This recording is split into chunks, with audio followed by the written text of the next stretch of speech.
Security alert, security alert, security alert. Security alert, security alert, security alert. Ọmọ Yorùbá, information kọ́kọ́ mi lọ́wọ́ báyìí. Ẹ̀yin tẹ́ bá léyàn ní anywhere in Nigeria, ẹ bá mi send information fún. This information is for them.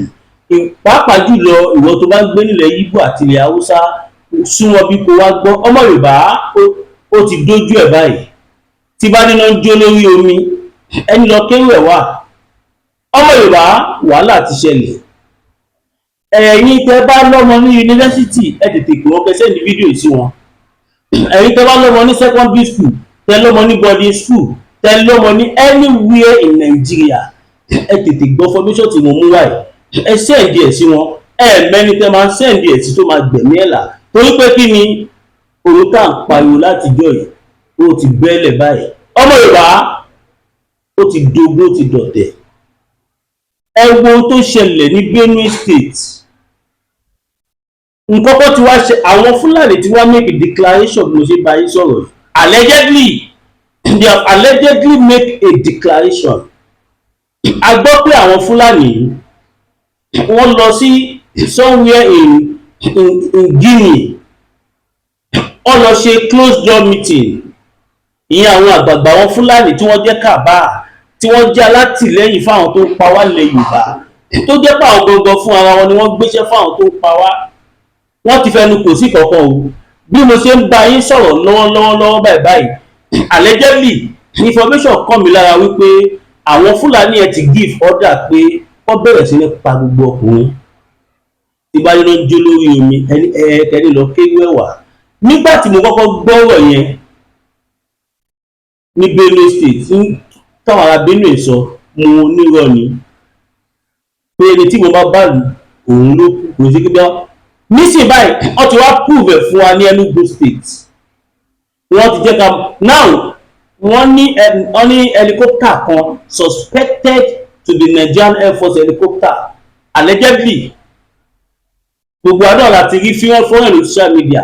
Ògbà tí bá tún show ẹ̀ bí báyìí, kó má lọ fún mi ní copyright. Ẹni tó bá nídìí ẹ̀ kókó mi máa ṣe ẹ̀dí ẹ̀ fún. Níbi tí chopper kan tó ti land, wọ́n ní àwọn jàǹdùkú ló bọ́lẹ̀ nínú ẹ̀. Wọ́n dẹ̀ wọlé sáàrin ìlú. Wọ́n pa obìnrin, wọ́n pa mékèé obìnrin. Wọ́n ní kódà tó bá jọmọ kókó, ọmọ ọjọ́ kan tó bá ti jọ́kùnrin ni wọ́n ń pa wọ́n ni.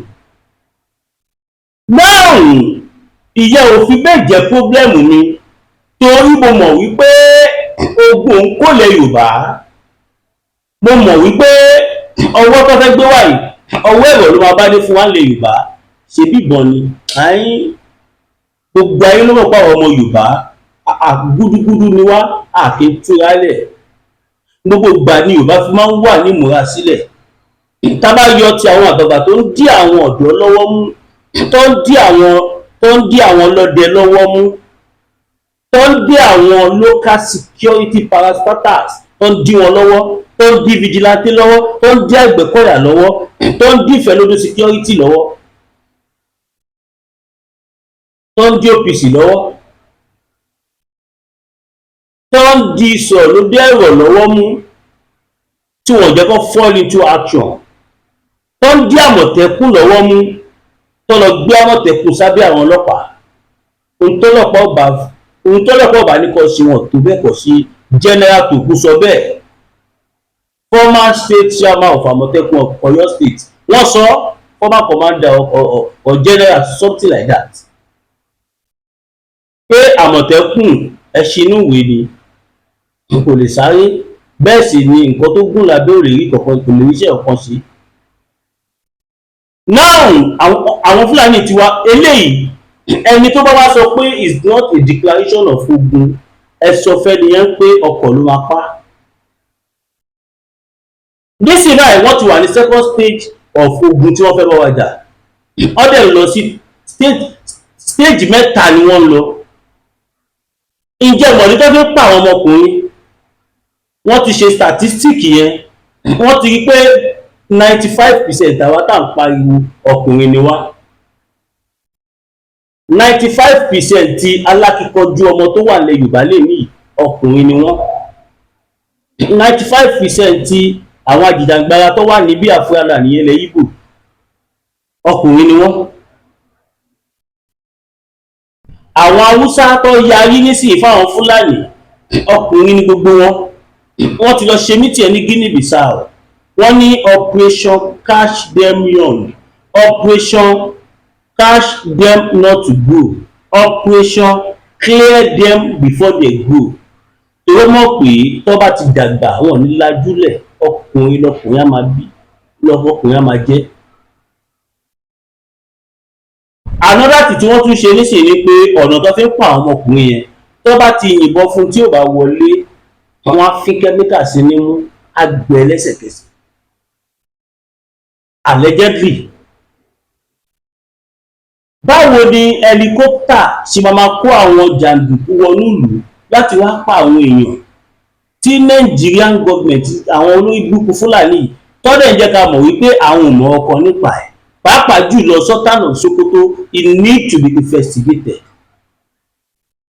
All the people in both key position and on key position in Buhari regime, they need to come and explain to Nigerians. I am not fighting for Nigeria, I'm fighting for my father's land. Gbogbo àná la gbọ́ nǹkan tí bàbá tí àwọn Fúlàní ẹ̀ tó fi ń tí ẹ̀tì bàbá Tinubu ní I think it's the last video tí mo ṣe tó ń sọ fún bàbá Tinubu wípé ohun tó bá fẹ́ ṣe kọ́ ṣe wọ́n á mọ̀ pé náà tì láwọn. Ta gbọ́ allegedly pé bàbá Tinubu fẹ́ lo Christian tó jẹ́ ọmọ north, ṣùgbọ́n àwọn other part of Nigeria pàápàá jùlọ lórí burúkú tí wọ́n pè ní Zulum yẹn wọ́n yà ní tọ́ pátápátá. Wọ́n jẹ́ kí bàbá Tinubu mọ̀ wípé it's nobody. Ohun tí wọ́n lè ṣe fún Buhari, ohun tí wọ́n tó bẹ́ẹ̀ kọ́ ṣe fún Abdul Salam, ohun tí wọ́n lè ṣe fún Gowon, ohun tí wọ́n lè ṣe fún Sultan of Sokoto ọwá ṣe fún ààrẹ Nàìjíríà ìyẹn bàbá Bọ́lá Ahmed Tinubu. A lè sọ fún yín o, ẹ̀yin lẹ fà á. Tí ò bá rí bẹ́ẹ̀ irú àwọn ilé yìí bàbá Bọ́lá Ahmed Tinubu ẹ̀yin fún ara yín ẹ mọ̀ pé àwọn ilé yìí tó fi símú fọmọ fún àwọn jagunjagun ilẹ̀ Yorùbá. Àwọn Fúlàní wá ń pe àwọn ọkọ̀ tí wọ́n tó látara wípé ẹ̀yin fún ara yín ẹ kẹ̀yìn sáwọn ọmọ yín. Ṣé ti rí nísìn báyìí wọ́n ti declare ọmọkùnrin tó bá ti rí kó máa pa wọ́n. Táwọn ò bá lè kógun jà wá then kó bẹ̀rẹ̀ sí ní pa àwọn ọkùnrin. A dẹ̀ tí gbọ́ kí federal government sọ̀rọ̀ kan nípa ẹ̀. Ẹ jẹ́ n play video kan fún kí ojú àjẹ́ yìí. As a Nigerian that is staying in Nigeria, when you see this thing that is up on my phone screen from afar, run for your dear life. Or you see this thing roaming about your house roof, just run for your dear life. Because this is a new way of unaliving Nigeria, claiming it was a mistake. This thing in other country, they use them for war. They use this thing to massacre bandits in other country. Burkina Faso use this thing up on my phone screen to destroy a lot of bandits. But in Nigeria, it's opposite way. This thing is used to target civilians instead of terrorists. As of from January till date, Air Force have unalived 40 plus Nigeria. They strike them down, claiming it was a mistake, that their target was bandits. So they now mistakenly aim our vigilante that want to secure our environment. Since January till date, 40 plus people have been killed by Nigerian Air Force, claiming it was a mistake. To me, if I look am now deliberately, this is not a mistake. How can you mistake innocent people that did not use to cover their face to people that are covering their face? Bandits always cover their face, tie whatsoever nonsense on their head. So our Air Force no know the difference between bandits and civilian. 20 people were massacred today in northwest Zamfara.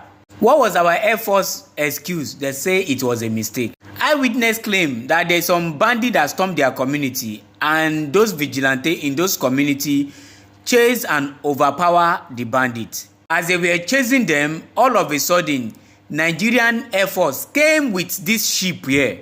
This Olúsadé ní pẹran abawọ tọ̀lẹ̀tọ̀lẹ̀ lọ́jọ́ tí iná bá fojú komi ní dákẹ́ ariwo ọ̀sẹ̀sẹ̀rẹ̀ ò gbọ́dọ̀ tẹlẹ̀ bí ògòǹgò bó bá rìn bí ògòǹgò sísẹ́ lẹ́sẹ̀ rẹ̀ ó sẹ́ ẹ̀yọ̀ ìkọlà ló lórí ẹ̀yọ̀ olóyè máyégún aníkúlápó wọ̀lú jìgànjìgàn bí ẹkùn akọrabata òkúta baba aláwo tó ń dífá bí ẹni wẹjú gbogbo ayé bá gbóná lalala bí iná ajere táwọn ìyàmí bá mi ayé ọmọ ènìyàn jìgìjìgì tètè máa bọ̀ wá sọ́dọ̀ ọmọ oníṣẹ́ olúfẹ̀ olóyè máyégún aníkúlápó oṣùn òórùn sùmọ̀lú ló lé ọkiri ojú oorun ogun àmúbọ̀n rere ní tiẹ̀ ní ìdí àìrọ́mọ bí lọ́mọ aráyé fi dì ọ́ ogun gbèsè láyé fi kẹ́ ìwọ ni tàbí àmì ìkórìíra ní bẹ lára rẹ àìsàn ọjọ́ pípẹ́ ogun ìdílé àti bẹ́ẹ̀ bẹ́ẹ̀ lọ tètè gbéra ńlẹ̀ kó dìde kàn sí olóyè máyégún aníkúlápó gbogbo ara kìkì oògùn abániyẹ̀ràwọ̀ ẹni wò abólórí bẹ̀rí fún ẹ̀kúnrẹ́rẹ́ àlàyé tàbí àyẹ̀wò nípa ogun tó ń ja ayé rẹ pè sórí nọ́mbà yìí 08023940939 08023940939 ìjì kìí jà kó gbé odó lọ ìjì kìí jà kó gbé ọlọ lọ a kìí borí olóńgbò ní mògún ìwọ ló rẹ̀ yọ̀ tá rẹ ló kọ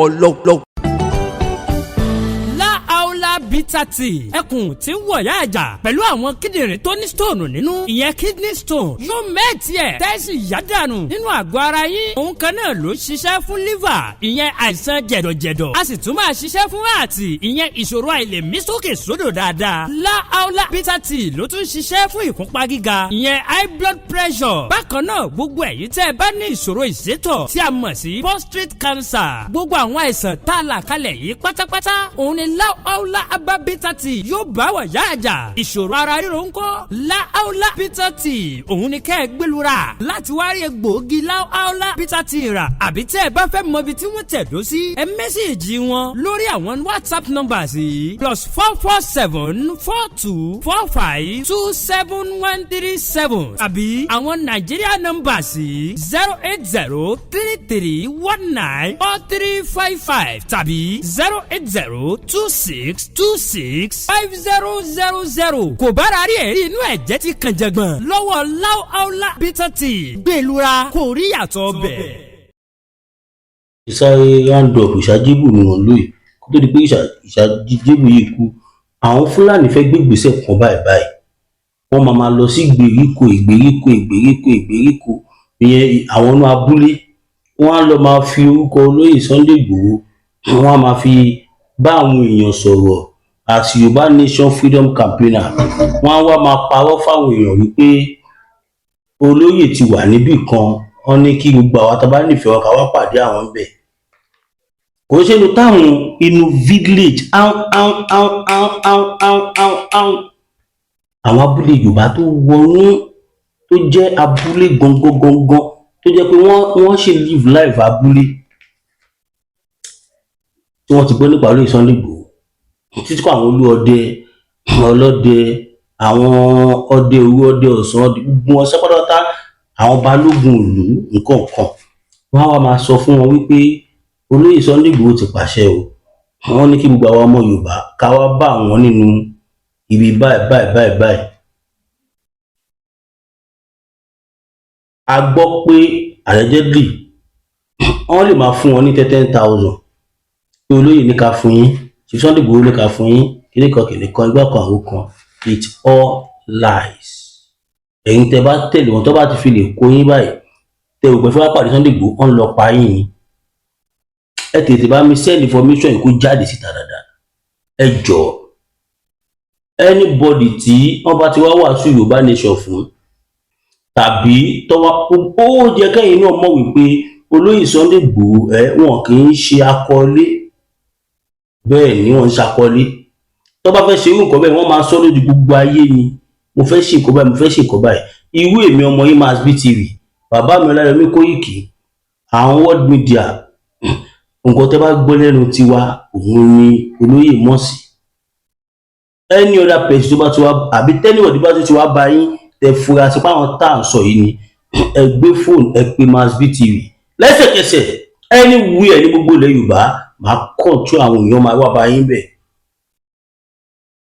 ìfẹ́ mọ̀ Oǹdó ni Èkìtì ni Ọ̀ṣun ni Ọ̀yọ́ ni Ògùn ni Lagos State ni Kwara ni Kogi ni Oǹdó ni gbogbo state tó wà pátápátá Lagos State náà ẹ má jọ tọyìn pa o this is the security alert awareness tó bá wá ṣe fún yín tẹ́ ìwé mi yọ̀ ń bẹ̀ tí ẹ ò rí àwọn kọ̀ọ̀kan tẹ́ mọ̀ ń bẹ̀ ẹ tètè wá sórí YouTube ẹ dá ẹ nọ́mbà Masbi ẹ search for Masbi TV either YouTube or Facebook ẹ rí nọ́mbà mi ń bẹ̀ ẹ pè mí ní fídíò kọ̀ àwọn tó wá wàásù fún yín tó wá bá yín sọ̀rọ̀ awareness ẹ pè wá fídíò kọ̀ à confirm wọn fún yín tó bá jẹ́ àwọn tẹ́ máa múlẹ̀ ní à sọ fún yín tó bá dẹ̀ jẹ́ pé àwọn èèyàn wa ta mọ̀ náà ni à sọ fún yín stay safe kẹ́jẹ́ tètè round up kí iná ètò kú òun la yín sọ kẹ́ support wa kẹ́ support Masbi TV kò yí sí èyí náà wọ́n ti gbọ́ imú náà lọ níṣẹ́ nǹkan tó ṣẹlẹ̀ wọ́n ti kọ́kọ́ mú náà yẹn lọ tí mo do like 4 hours kọ́tù tó mo dé ẹsẹ̀ yìí kọ́tù tí mo lọ padà báyìí mo ní ẹ̀ support mi I need the generator I need the router I need the mixer I need a lot of things more than 10 million naira ọmọ Yorùbá kan ṣoṣo tí ó lè fún mi wá fún studio a dẹ̀ fẹ́ gba ibi tá a máa lò náà building tá a bá ṣe sí náírà ó ń lọ bí 1.5 million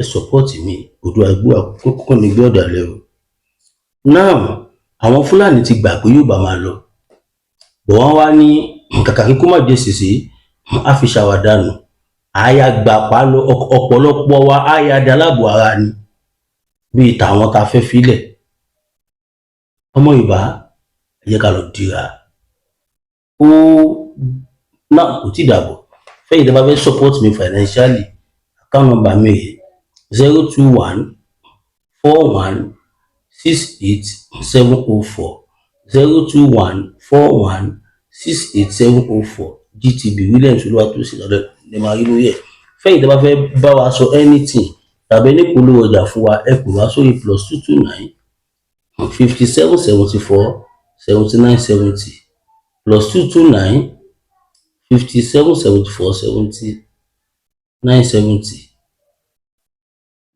tí n bá tẹ́ bá get number yẹn dáadáa ẹ try kẹ́ wò lórí channel lórí YouTube tàbí Facebook direct number mi wà ń bẹ̀ tàbí kẹ́ pè mí sórí +234 Ọlọ́run tí wọ́n tún ti múná dé o +234 láti bí i 8 hours mo join video report more than 8 hours nǹkan tá à ń sọ nìyẹn ẹ support mi by now pé kí ọmọ ìgbé ọmọ yín máa gbé kí nǹkan ti ní generator ńlá kí ti ní gbogbo equipment after all ọ̀pọ̀lọpọ̀ àwọn tó jẹ́ frontline media bíi tèmi báyìí náà ni àwọn ọmọ ìbá ti support èmi ọmọ yín Masbi TV nìkan nínú sí tí mò ń lọ́bì ní àtijọ́ yìí ẹ ṣàánú ọmọ yín o ojú àdúrà kò ní bí ọ̀dàlẹ̀ o fẹ́yìn tí ẹ bá fẹ́ gbókòó lọ ọjà fún wa ẹ contact wa bí ọ̀bù kan ṣẹlẹ̀ lérí ẹni fẹ́ ká bá yẹn pariwo ẹ̀ síta ẹ contact wa náà kó tó di pa kásẹ̀tò lẹ̀ ìjà sáré dé ẹ̀ka ìpolówó ọjà.